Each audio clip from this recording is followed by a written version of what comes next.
Hello and welcome to my unofficial review of Hachette Partworks build the Mk1a Spitfire. This is my review after completing issues 1 to 100.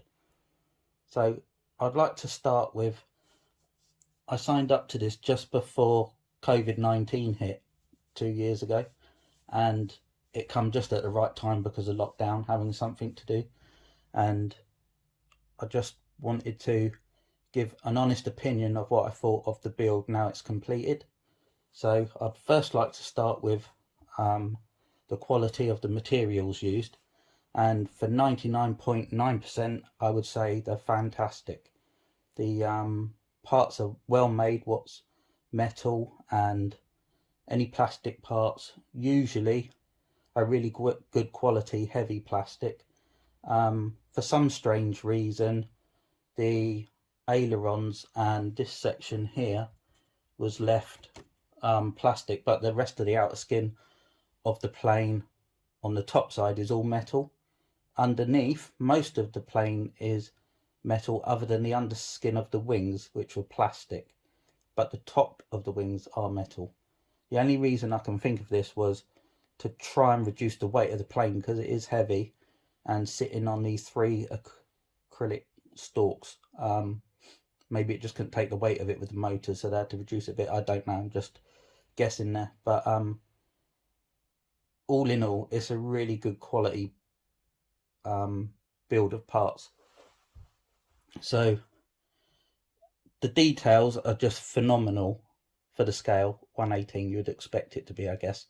We've got the moving canopy, and we can drop the side down, and you can see in the all the instruments light up on the cockpit dashboard. You can reveal the engine by removing this section here and carefully take this side section out, and that reveals the engine. You can take the other side out as well, and I shall just pan the camera around because I weathered my engine from the start, so I don't know if you can see in there very well.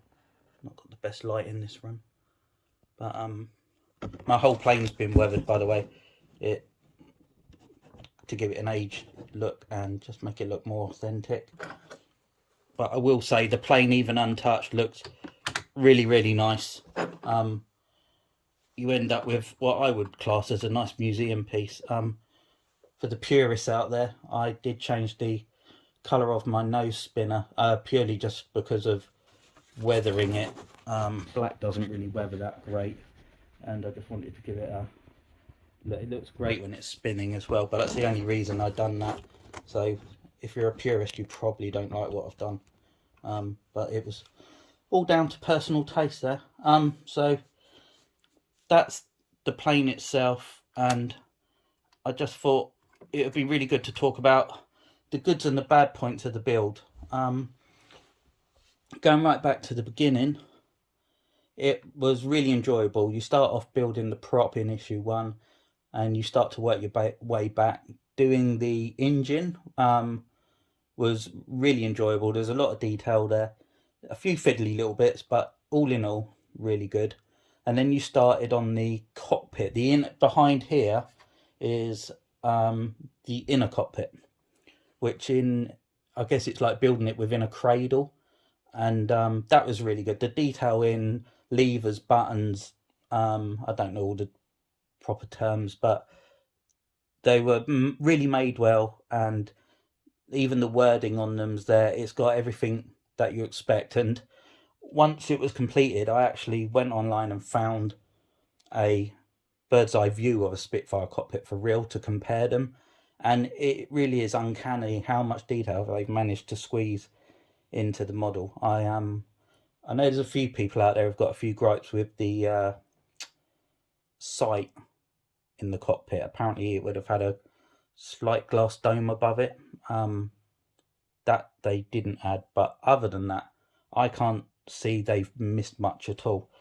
And then from there you then started on the wings. Now personally, up until this point, I was really enjoying the build. It was something to look forward to every month because obviously with subscription you get 4 issues a month, and it was really nice to have that to look forward to and something to do during lockdowns. And then we hit the wings, and I found it very repetitive. I suppose you've got to expect it, because whatever's got to be done on the left has got to be done on the right.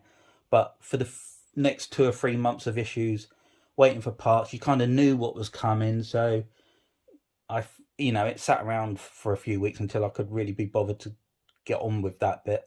But then once that come out the way and we started working our way down the rest of the fuselage, it got really interesting again. And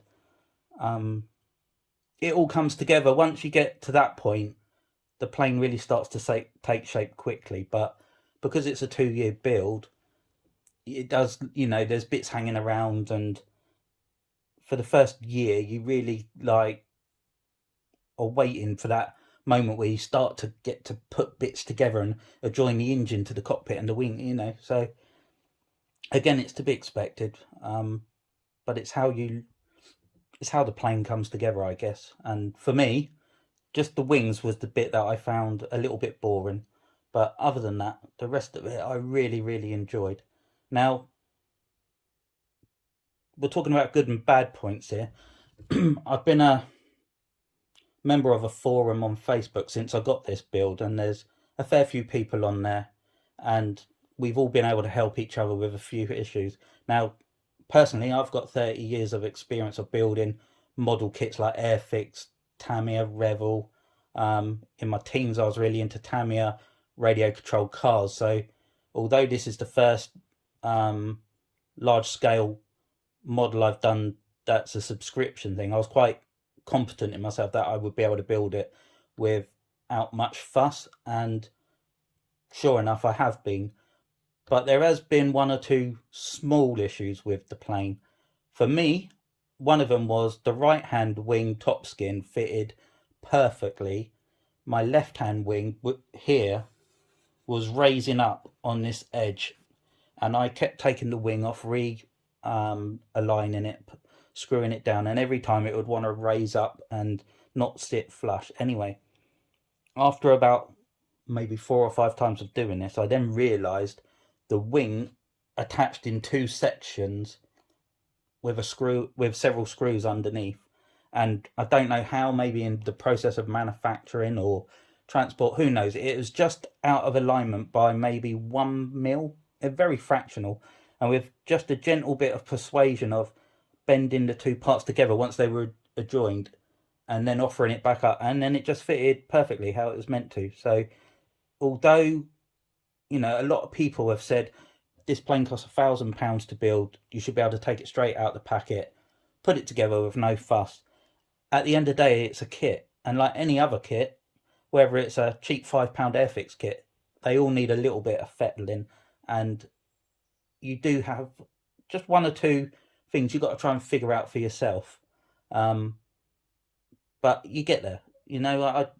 And with the Facebook forum, it was really good, because if you did solve an idea, you could put it out there for others with the same problem. I'm not saying everyone had this wing problem, but I know a few did. And likewise, if someone else sorted out another issue, but they were all minimal things. They weren't nothing overly complicated. It just, like I say, it's a kit, so you've got to figure these things out.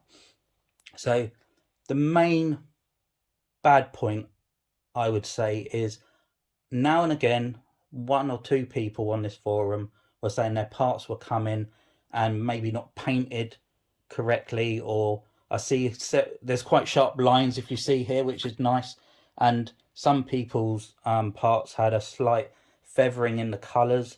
Another issue was, for some reason, the plane's wings tended to have a matte finish, while the fuselage had like a satin finish. Didn't really affect me because I've weathered the plane, but as you can quite clearly see here, there is a colour difference between this brown and this brown. But again, I don't know why this is, whether these parts are built in different places, in different factories, I don't know. But it doesn't really, seeing it on camera now, it's more noticeable on the camera. When I'm looking behind the camera, looking at it, you really can't see that contrast so much. So it wasn't a problem for me, but I do know a few people suffered with poor paint things, but I'm sure Hachette would have replaced them. I know I had an issue with my seat issue. I don't purely one of the packs I got had parts missing. I rung them up, and within I think 7 to 10 days they sent out another copy. Didn't charge me for it. I can't really argue with that. Thought Hachette had been brilliant, but others, for whatever reason I don't know, didn't seem to be able to resolve their issues with Hachette that easily. But I can't fault them personally. So the biggest problem with this Spitfire was the base. Now I'm just going to lift the camera up and show you my custom built case. This was made from birch ply, and the reason I had to make it was the base you build as part of the Spitfire is twice the size of this, twice the width. I managed to halve it and take 10 centimeters off the length as well. Now some people were able to take the parts from the original base and just make it smaller, and it does look really good, fair credit to them. But I just wanted something that looked a little bit nicer, as I do want to display the plane, and I think wood just look nicer, and that's my only reason for it. But nearly everyone was really shocked by the size of the base of the Spitfire. The only reason I can give for Hachette making it so big is all the diorama that comes after this. If you wish to carry on, I think there's another 20 issues, which gives you figures of ground crew and a few I can't remember off the top of my head. But that's the only reason I can think they made the base so big, is so you could put all the other diorama on top. But it wasn't a great quality. It was really flimsy. It was so big it hang off my chest of drawers. It was just the worst thing. I don't know what they were thinking when they come up with that. And yeah, not great. But if you do decide to build this plane, just be aware of that. But there are YouTube videos out there on how to take the original base and make it smaller, or if you're competent enough, you can make something yourself, like I did. So that pretty much covers the build from that perspective. Now, the last thing I really want to talk about the plane is when you get, or subscribers from the original, when we got to issue 93, Hachette sent out an email saying there's a problem with the circuit board. Now, we were led to believe it was the circuit board that went inside the fuselage, and it turned out it was actually the one that went inside the base. So we then got a second email saying issues will go from 4 a month to 2 a month until the issue is resolved. And I think I got one other email saying then they were going to stretch it from 1 month probably to 6 weeks apart, I guess to buy themselves time to resolve the issue of the circuit board and get more manufactured, which was great. It did kind of delay, and it was a bit disappointing because at this point you're really close to finishing. But then you didn't hear nothing from Hachette for weeks and weeks and weeks. And to be fair, we still didn't hear nothing. All of a sudden, issue 100 appears and it's got the circuit board in it. But surprise, surprise, with it was another problem with issue 36. Remind you, we're all up to issue 93. You've now got to rewind and go back to replace cogs that control the undercarriage, and the wire they originally provided, well, actually wasn't a wire. I think it was some type of nylon, and that was obviously failing. The plastic cogs were failing, so they replaced it all for metal, which has resolved the issue. But again, if you're starting this build from scratch, if Hachette have not started to pack issue 36 with metal cogs and you've got an issue 36, I really advise you to source a copy of issue 100 just so you can get those parts and carry on with your build. They do turn up on eBay.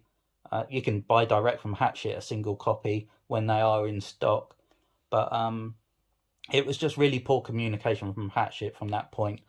And that was my only big disappointment in the whole build, really, was getting up to issue 93 and then being told, don't go any further, I actually decided to carry on very carefully by offering up parts but not gluing anything into place, just so I could see how the build was progressing.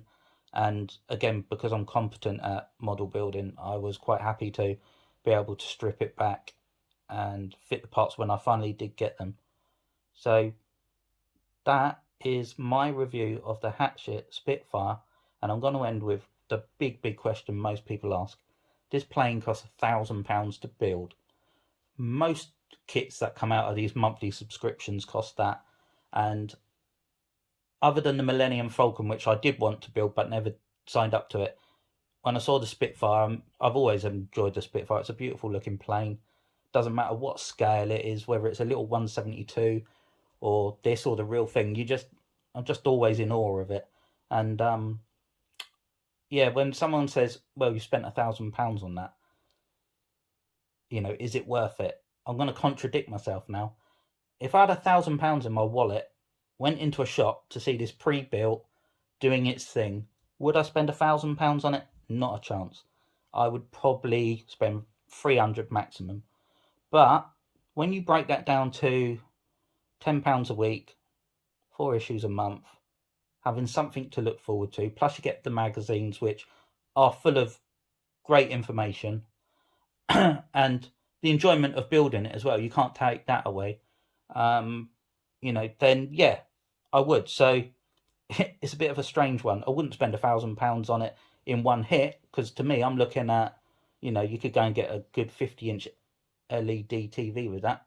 Sorry, not LED, OLED. And but yeah, on a monthly subscription over 2 years, it doesn't hurt the pocket, you know. And I think you do end up with a superb looking model. I mean, it is a beautiful looking plane.